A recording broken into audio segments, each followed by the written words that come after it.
السلام عليكم ورحمة الله وبركاته. بسم الله الرحمن الرحيم. الحمد لله رب العالمين، وصلى الله وسلم وبارك على نبينا محمد وعلى آله وصحبه أجمعين. أريد أن أهدي لكم هدية في هذه الليلة، وقد أهداها النبي صلى الله عليه وآله وصحبه وسلم الذين أحصيتهم من الصحابة 19 صحابي، والنبي صلى الله عليه وآله وصحبه وسلم يوصيهم جميعا بهذه الكلمة، لأن هذه الكلمة مفتاح كل خير، وأغلب الناس عنها في غفلة، بل الذي يستخدمها في المكان الخطأ وليس في المكان الصحيح. في صحيح البخاري ومسلم عن أبي موسى رضي الله عنه وأرضاه قال: كان النبي صلى الله عليه وآله وصحبه وسلم في غزوة وهي خيبر، قال: فكنت خلف ناقة النبي صلى الله عليه وسلم لا يسمعه النبي صلى الله عليه وسلم، فكان بعض الصحابة يرفع صوته بالتكبير وبلا إله إلا الله، يقول: كنت خلف ناقة النبي صلى الله عليه وآله وصحبه وسلم وكنت أردد: لا حول ولا قوة إلا بالله. فجاءني النبي صلى الله عليه وآله وصحبه وسلم وقال: يا عبد الله بن قيس، هو أبو موسى الأشعري، قل لا حول ولا قوة إلا بالله. يقول النبي: ما كان يعرف أني كنت أرددها. هذه الكلمة لا حول ولا قوة إلا بالله أوصى بها النبي صلى الله عليه وآله وصحبه وسلم أكثر من 19 من الصحابة، وأغلب الناس يقولها في المكان الخطأ، لا يقولها في المكان الصحيح. يقولها إذا حصلت مصيبة، يقول: إن لا حول ولا قوة إلا بالله، وهذا خطأ. تقول عند المصيبة: إنا لله وإنا إليه راجعون. لكن عند الشدائد، وعندما تريد أن تبدأ بأمر، وإذا كانت لك حاجة، وفي مقدمة زواج، وفي تأليف كتاب، وفي مضيك لأمر، تقول لا حول ولا قوة إلا بالله. والله لو عرف كل واحد منا معنى لا حول ولا قوة إلا بالله لحلت كل مشاكلنا، لأن النبي صلى الله عليه وآله وصحبه وسلم فسرها لعبد الله بن مسعود: لا حول عن معصية ولا قوة على طاعة إلا بالله عز وجل.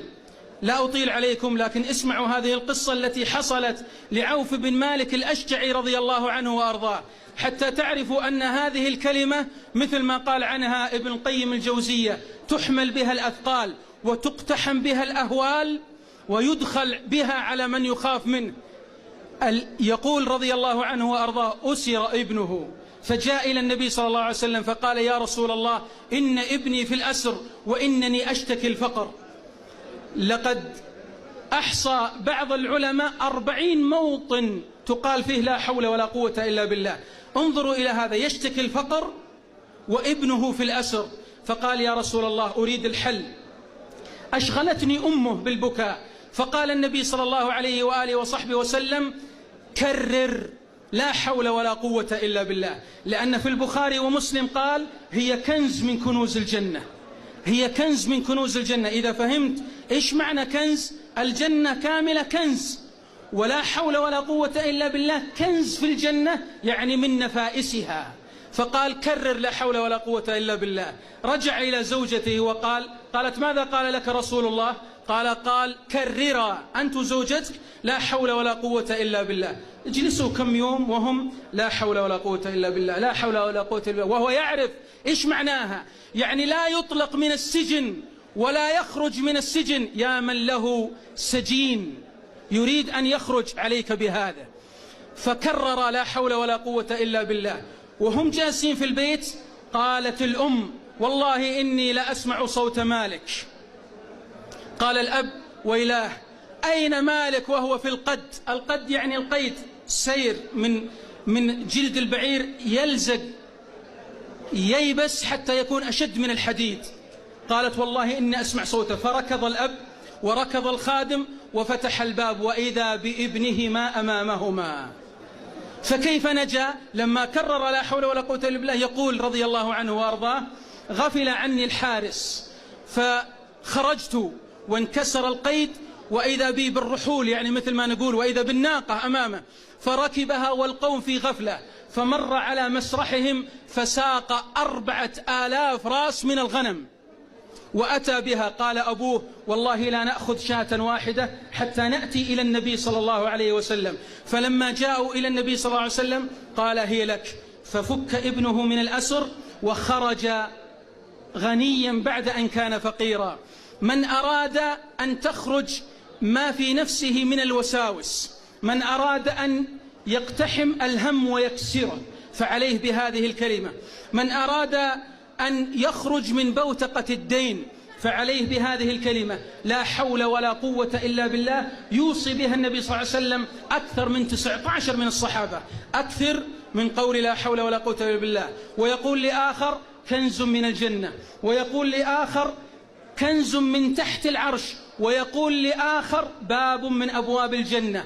أكثر من 19 صحابي يوصيهم النبي صلى الله عليه وسلم بالإكثار من لا حول ولا قوة إلا بالله. لو تأخرت على موعد وقلت لا حول ولا قوة إلا بالله، يعني يا ربي ليس لي حول وليس لي قوة إلا بك إني أصل، والله تصل. ولو لم يقل لي الأخ أوجز لذكرت لكم من القصص التي حصلت. أختم بهذه أيها الإخوة، أنا أقول لكم أختم وأستمر. من أراد أن يرى بعينه، أكرر، من أراد أن يرى بعينه أن الله يسمعه ويراه ويحقق أمره، يشوف إذا في شيء عنده هامة فليكرر لا حول ولا قوة إلا بالله. كنت عند شيخنا الشيخ خالد الويسين ويشهد على ذلك، أعتقد أني رأيته قبل قليل، الدكتور عبد الرحمن بن عبيد الرفدي يشهد على هذه القصة. قال له أحد الإخوة: يا شيخ خالد الويسين السبت القادم له دورة هنا في الخرج، محدث رجل فاضل. قال له: يا شيخ لقد فقدت زوجتي وليس لدي بيت وأريد أن أبيع السيارة فأريد منك حل. قال الشيخ: أبشر، والله لا أعطيك حل، والله لا تحل الأمور الثلاث. يقول الرجل: والله ما ظننت إلا أن الشيخ بيكتب لي إلى الراجحي 1,000,000 بتكفي وتغطي. قال: يا فلان تريد الحل؟ قلت: والله تكفى يا شيخ. قال: كرر لا حول ولا قوة إلا بالله. يقول: سكت. قلت: ايش؟ قال: كرر لا حول ولا قوة إلا بالله. يقول: أنا أفهم أنها عند المصيبة لكن أنا أريد أمر فيه عزيمة. قال: بس افهم وش معناها، ما لك لا حول ولا قوة على هالمصائب الثلاث التي حصلت لك أنك تجتازها إلا بالله. يقول: قلت: إي والله ما لي حل إلا بالله.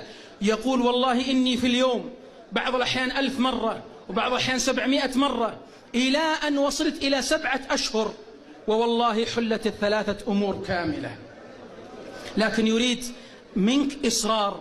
لذلك في مسند الإمام أحمد أن النبي صلى الله عليه وسلم: من قال لا حول ولا قوة إلا بالله قال الله جل الله: أسلم عبدي واستسلم. لأنك تفوض الأمر لله عز وجل. أطلت عليكم، أعتذر منكم، والله أعلى وأعلم، وصلى الله وسلم وبارك على نبينا محمد.